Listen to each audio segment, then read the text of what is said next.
Olá, o meu nome é Valdir, eu sou pastor da Igreja Evangélica Luterana do Brasil e eu estou fazendo uma série de vídeos a respeito dos mandamentos.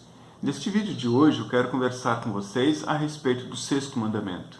O que diz o sexto mandamento? Não cometerás adultério. Significa que nós devemos temer e amar a Deus e, portanto, viver uma vida casta e decente em palavras e ações, e cada qual ame e honre o seu consorte. Consorte significa o esposo ou a esposa. Então o mandamento está indicando que cada qual ame o seu esposo ou a sua esposa. Este sexto mandamento nós entendemos que o objetivo dele é proteger a vida matrimonial, proteger o matrimônio em si, o casamento em si. Nós entendemos que casamento ele é realizado entre duas pessoas de sexos opostos. O texto de Gênesis, no capítulo 2, ele fala a respeito da formação do homem e fala a respeito da formação da mulher. E lá no final do capítulo 2, diz assim: por isso deixa o homem, pai e mãe, e se une à sua mulher, tornando-se os dois uma só carne. Ou seja, está claro dentro dos padrões do cristianismo, especialmente a partir da Bíblia Sagrada, que o casamento é realizado entre um homem e uma mulher. Na sociedade de hoje, existem outras formas que eles cognominam como casamento. Isso nós não podemos nós não temos uma base teológica, uma base bíblica para isso.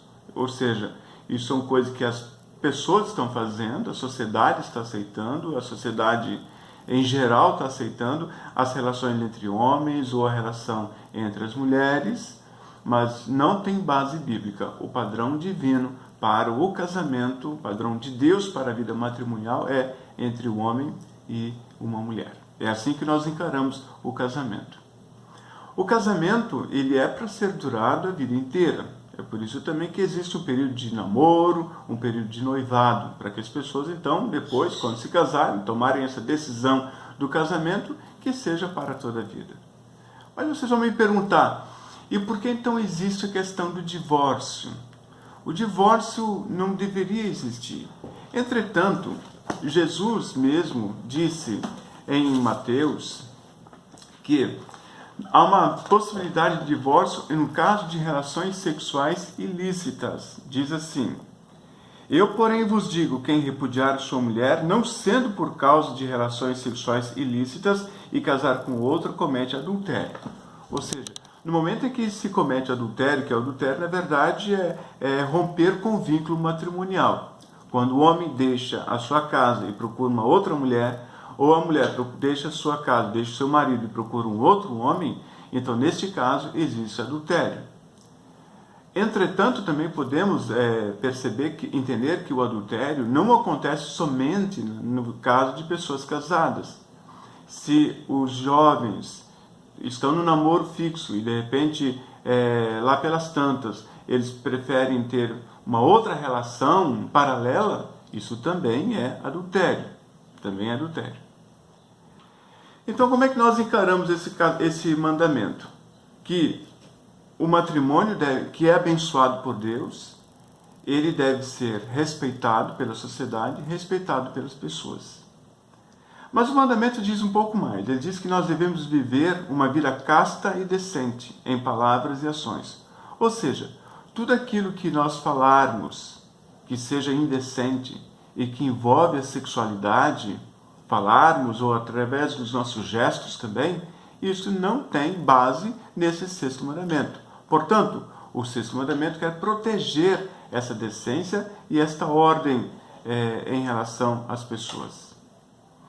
O mandamento, a sua explicação, fala de castidade, manter-se em castidade. O que nós entendemos com isso?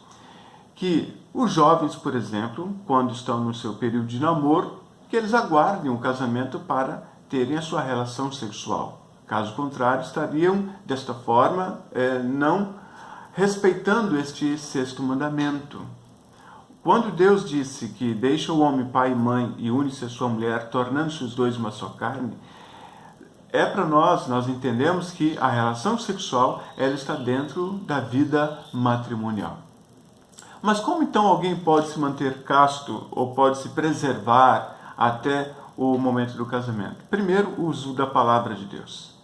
O uso da palavra de Deus, constante oração, ser um bom mordomo, administrar bem o seu tempo, a sua forma de vida, cuidado com revistas ou vídeos ou a pornografia em geral, que estimula a sexualidade de uma forma irreal, que não tem nada a ver com o casamento em si.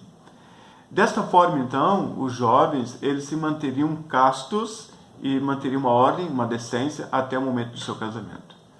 O problema é que nós vivemos uma sociedade em que há uma abertura muito grande em relação à sexualidade. E os jovens querem, porque estão com seus hormônios à flor da pele, então eles querem. E aí, se eles têm em casa, por exemplo, o apoio do seu pai, o apoio da sua mãe, é evidente que isso se torna mais fácil para eles. Portanto, mesmo que a sociedade tenha inclinado, tenha indicado que isso é bem natural, nós, enquanto pessoas cristãs, a partir da Bíblia Sagrada, nós não recomendamos, porque não tem base bíblica para esse tipo de atitude. Então, amigos, a gente sabe que o casamento real, ele também não é tão fácil assim. Apesar das pessoas se amarem, elas têm dificuldade no seu relacionamento conjugal. E quando ocorre uma situação de dificuldade no relacionamento conjugal, é evidente que parar, dialogar, conversar sobre aquele assunto é o mais importante. O apóstolo Paulo tem uma palavra que nos ajuda nesse sentido. A palavra é de Colossenses. Colossenses, capítulo 3. Colossenses 3, 12 a 17 diz assim: Revesti, pois, como eleitos de Deus, santos e amados, de ternos afetos de misericórdia, de bondade, de humildade, de mansidão, de longanimidade. Suportai-vos uns aos outros, perdoai-vos mutuamente, caso alguém tenha motivo de queixa contra outrem. Assim como o Senhor vos perdoou, assim também perdoai vós. Acima de tudo, porém, esteja o amor, que é o vínculo da perfeição. Seja a paz de Cristo o árbitro em vosso coração, a qual também fostes chamados em um só corpo, sede agradecidos. E ele conclui: habite ricamente em vós a palavra de Cristo, instruí-vos e aconselhai-vos mutuamente em toda a sabedoria, louvando a Deus com salmos e hinos e cânticos espirituais, com gratidão em vosso coração. E tudo o que fizerdes, seja em palavra, seja em ação, fazei-o em nome do Senhor Jesus, dando por ele graças a Deus Pai.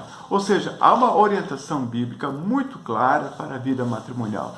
O suportar aqui não é ter que aguentar o outro, mas o suportar é dar suporte um ao outro. A esposa dá suporte ao esposo e o esposo, por sua vez, dá suporte à esposa. A esposa ama o marido e o marido ama a esposa. Esta é a relação do casamento. Muito diálogo a respeito dos assuntos e das dificuldades que se encontrarem pelo caminho. E juntos vão caminhando na mesma direção. Quando o seu casamento não vai bem, é melhor você olhar também e colocar isso diante de Deus e pedir a Ele muita sabedoria, conversar muito com o seu cônjuge, a fim de vocês se acertarem e a fim de que vocês possam construir de novo essa relação desejável, tanto a vocês como também em relação a Deus. Mas em caso algum deve passar pela cabeça de vocês que deve separar, porque é o único caminho. A separação nem sempre é o único ou último caminho a ser trabalhado dentro de uma vida matrimonial. Portanto, não cometerás adultério. A fidelidade está acima de todas as coisas. O amor está acima de todas as coisas.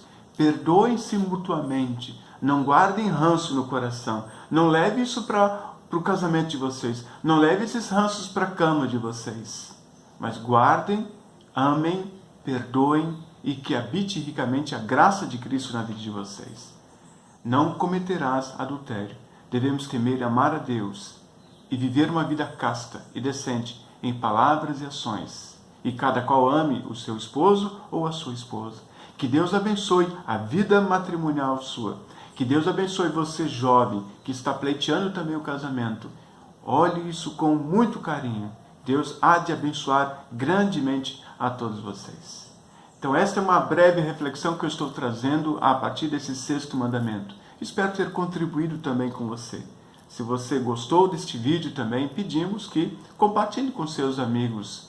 E desta forma, então, você estará dando a eles a oportunidade de refletirem sobre um assunto tão importante, tão relevante da nossa vida diária. Que Deus abençoe a cada um de vocês. Um grande abraço.